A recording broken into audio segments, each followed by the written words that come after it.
My cheating wife tried to humiliate me at her company's gala, Reddit cheating stories.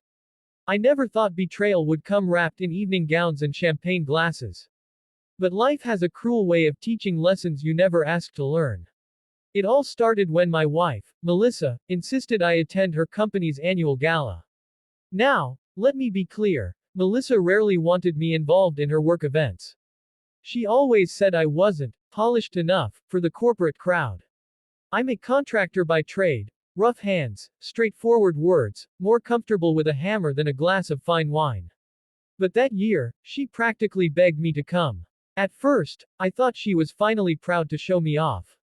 After all, we had been married for 11 years. We built a home together, raised our son, and weathered storms I thought had made us unbreakable. I wanted to believe that her invitation meant something. I couldn't have been more wrong. When the night of the gala arrived, I dressed in the only suit I owned. Melissa, on the other hand, looked like she belonged on the cover of a magazine. Her shimmering black dress hugged her figure, and the diamond earrings I bought her years ago sparkled under the lights. For a brief moment, as she walked down the stairs, I remembered why I fell in love with her. But that moment didn't last. As soon as we entered the grand ballroom, I felt out of place. People in tailored suits and glittering dresses mingled, sipping champagne and laughing with that effortless kind of confidence. Melissa immediately slipped into her element, greeting colleagues with hugs and air kisses, leaving me trailing behind. Then, it started. The subtle digs. "This is my husband, Jason," she said with a tight smile to one group. "He works with his hands." The way she said it wasn't pride, it was condescension. A few of them chuckled politely, eyes glancing at my calloused fingers. At another circle, she joked, "Jason doesn't really get these kinds of events, but I dragged him here anyway." More laughter. I tried to smile, but inside, I felt like she was chiseling away at my dignity piece by piece. But the real humiliation was still to come. During dinner, the CEO stood to give a speech, praising the company's achievements.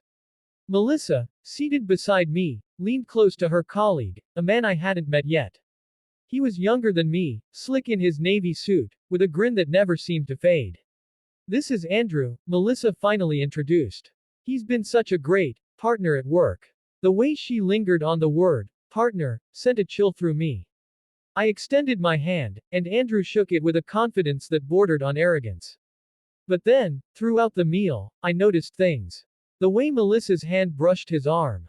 The way she laughed a little too hard at his jokes. The stolen glances they thought no one noticed. But I noticed. Every instinct screamed at me that something wasn't right. Still, I swallowed the suspicion and tried to endure the night. Until the moment that broke me. After dinner, there was a charity auction. Guests were invited to bid on lavish prizes, weekend getaways, fine wines, luxury dinners. When it was Melissa's turn to present one of the items, she took the microphone, her voice confident and smooth. And then she said it. "I convinced my husband to come tonight, though I'm not sure galas are really his thing. But hey, at least he cleans up well." The room erupted in laughter. Not the friendly kind, but the cruel, mocking kind. Melissa looked down at me with that smug smile I hadn't seen before. It wasn't love. It wasn't pride. It was mockery. I sat there, frozen, my cheeks burning, my fists clenched under the tablecloth. She didn't just make a joke, she tried to humiliate me, to turn me into the butt of her corporate crowd's entertainment. And as I looked around, I caught Andrew smirking. That's when everything clicked. I didn't make a scene. I didn't storm out. I didn't give her the satisfaction of seeing me crumble. Instead, I endured the rest of the night with a calm I didn't even recognize in myself. But the moment we got home, I knew what I had to do. Melissa went upstairs to change, humming to herself like nothing happened. I walked into her office, where she often worked late at night, and I searched. My heart pounded as I opened drawers, checked her laptop, and scrolled through her phone. And there it was. Dozens of messages between her and Andrew. Flirty texts. Photos. Plans to meet at hotels. Words of affection she hadn't spoken to me in years. My chest tightened as I read, but strangely, I didn't cry. Not then. Instead, I began planning. For weeks, I played the part of the clueless husband. I smiled. I kissed her goodbye in the mornings. I asked about her day. And all the while, I gathered evidence. Screenshots. hotel receipts. Everything I would need. Finally, the perfect opportunity arrived. Melissa had invited her colleagues, including Andrew, to a small dinner at our house. She wanted to show off our home, our perfect marriage. That night, I stood at the head of the table after dinner, holding up a glass of wine. I just want to thank everyone for coming, I said, smiling warmly. But before we wrap up, I have a little surprise for my wife. Melissa's face lit up. She thought I was about to praise her. Instead, I turned on the TV, where I had mirrored my laptop. And there, for everyone to see, were the messages. The photos. The proof of her affair with Andrew. The room went silent. Melissa gasped, her face draining of color. Andrew stammered, trying to explain, but the evidence was undeniable. And me. I stood tall, calm, collected. This is the woman, I said evenly, who thought humiliating her husband in public was funny. But tonight, the joke's on her. The fallout was swift. Melissa's colleagues left in shock. Andrew was fired shortly after. It turned out office affairs weren't exactly tolerated. Melissa begged me for forgiveness, sobbing and clinging to me, but I was done. I filed for divorce the next morning.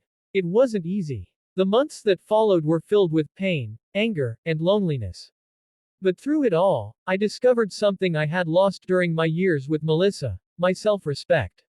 I realized I wasn't just the man with calloused hands and a simple life. I was a man who built, who endured, who loved fiercely and deserved to be loved the same way in return.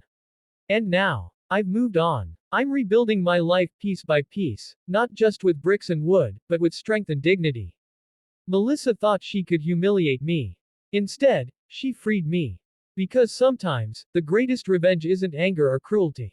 It's standing tall when someone tries to break you, and walking away with your head held high.